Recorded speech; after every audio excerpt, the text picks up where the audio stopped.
साथियों नमस्कार।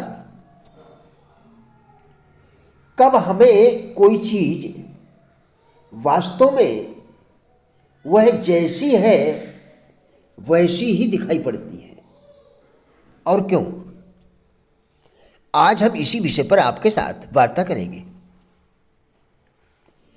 मन से असीम की ओर झांका जा सकता है और बाहरी संसार भी देखा जा सकता है। मन दर्पण है, इसमें अनंत की झांकी दिखाई पड़ती है। यही अनंत की झलक एक दिन मन का द्वार भी बन जाती है और मन का द्वार बनते ही अनंत में प्रवेश का सौभाग्य प्राप्त हो जाता है। मन की इस सच्चाई को कुछ इस प्रकार से समझा जा सकता है, जैसे खिड़की की छोटी सी चौखट से असीम आकाश को देखना। यदि मन का दर्पण स्वच्छ और शुद्ध है तो उसमें कोई भी चीज जैसी है वैसी ही दिखाई देने लगती है। परंतु यदि दर्पण साफ ना हो, उस पर धूल जमी हो, तो चीजें कैसी भी क्यों ना हो वह साफ नहीं दिख सकती, बल्कि धुंधली और अस्पष्ट ही दिखेगी। हम यह नहीं कह सकते कि उस चीज में कोई गड़बड़ी है, बल्कि दर्पण में ही गड़बड़ी है। ठीक उसी प्रकार मन यदि स्वच्छ साफ ना हो तो उसमें असीम प्रतिबिंबित हो सकता है, लेकिन वह प्रतिबिंब असीम ना होगा, पर असीम की झलक जरूर होगी। लेकिन यही झलक बाद में द्वार बन जाती है। मन यदि दर्पण के समान स्वच्छ हो तो उसमें जो कुछ भी दिखता है उसकी कल्पना भी नहीं की जा सकती। जो असीम है, जो शाश्वत है, जो कल भी था, आज भी है और कल भी रहेगा, उसका इस सबसे छोटे मन से संपर्क साधा जा सकता है। मन माध्यम बन जाता है। ऐसा होने के लिए मन का साफ, स्वच्छ, शुद्ध और परिष्कृत होना जरूरी है। हमने अज्ञानतावश मेरे तेरे में मन को विभाजित कर दिया है। मन का भला कोई विभाजन कैसे हो सकता है? मन की स्वच्छता से ही हम किसी तथ्य की सच्चाई जान सकते हैं। अच्छाई बुराई हमारे दिखावे के बल पर दूसरों को प्रभावित नहीं कर सकती, बल्कि ये तो ऐसे गुण हैं जो हमारे शरीर से हमारी श्वास की भांति निकलते हैं। डर चाहे जो भी हो, प्रत्येक के पीछे एक ही कारण है। उसके पीछे निहित किसी न किसी का स्वार्थ। विचारों का हमारे शरीर पर व आत्मा पर गहरा प्रभाव पड़ता है। जो लोग निरंतर अपने विचारों को दूषित करते हैं, हीन भावनाओं और भय से ग्रस्त रहते हैं,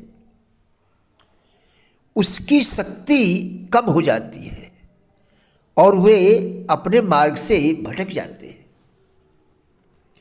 यह तो प्रकृति का नियम है कि जैसा संग होगा वैसी ही सोच होगी।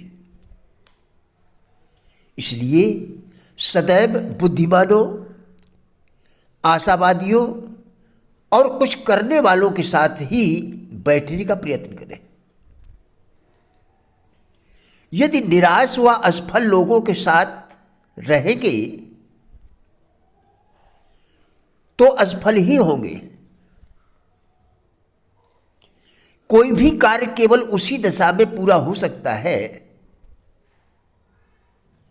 जब उसे करने में थकावट का अनुभव ना हो।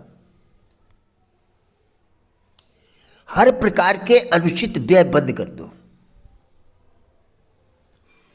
फिर तुम्हें आश्चर्य होगा कि तुम पहले से अधिक कार्य कर सकते हो। आत्मसंयम के बिना सफलता की प्राप्ति एक सपना है।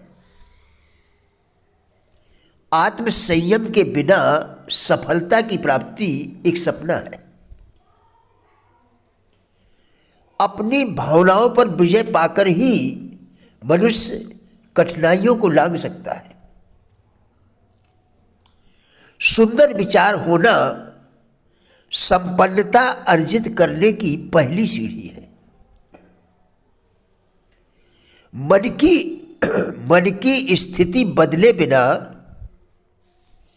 तथा मनोवृत्ति में परिवर्तन के बिना आप अपनी इर्द गिर्द की परिस्थितियों को नहीं बदल सकते। हम उसी लक्ष्य की प्राप्ति कर सकते हैं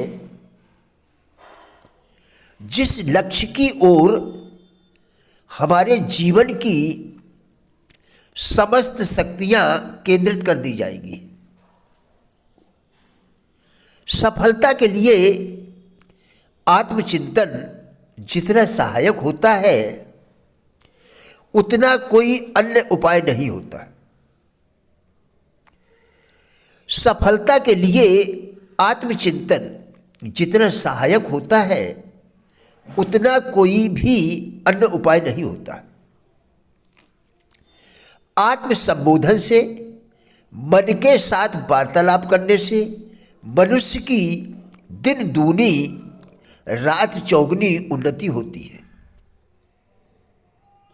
वह निश्चय ही अपने मन की इच्छाओं की पूर्ति कर सकता है। मनचाहा धन प्राप्त करके धनवान हो सकता है। घबराहट और जल्दबाजी प्रत्येक कार्य करने से पहले कार्य करने वाले की बुद्धि का नाश कर देती है। सदा शिकायतें करने वालों के लिए दुर्भाग्य मानो अपने द्वार खोले रहता है। अपने दुर्भाग्य का हर समय रोना रोते रहना कोई बुद्धिमानी नहीं है। आप अपना मूल्य जितना अधिक आंकेंगे, आप अपना मूल्य जितना अधिक आंकेंगे उतने ही बलवान होते जाएंगे। अपनी सामर्थ्य को पहचानिए। आपके अंदर बड़े से बड़े कार्य करने की क्षमता है।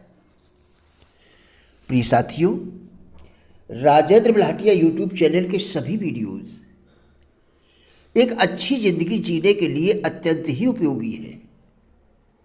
हमारा विश्वास है कि इस चैनल के सभी वीडियोस आपको जरूर अच्छे लगेंगे। कृपया चैनल को सब्सक्राइब करें जिससे इसी प्रकार के और भी वीडियोस आप लगातार देखकर अपने विचारों में परिवर्तन कर सकें, क्योंकि विचारों के परिवर्तन से ही जीवन में परिवर्तन संभव है। वीडियोस को लाइक एवं शेयर करके कृपया हमारे फेसबुक पेज गुड लाइफ को भी फॉलो करें, जिसका लिंक वीडियो के डिस्क्रिप्शन में दिया गया है। कृपया हमारा भी उत्साह बढ़ाएं। धन्यवाद।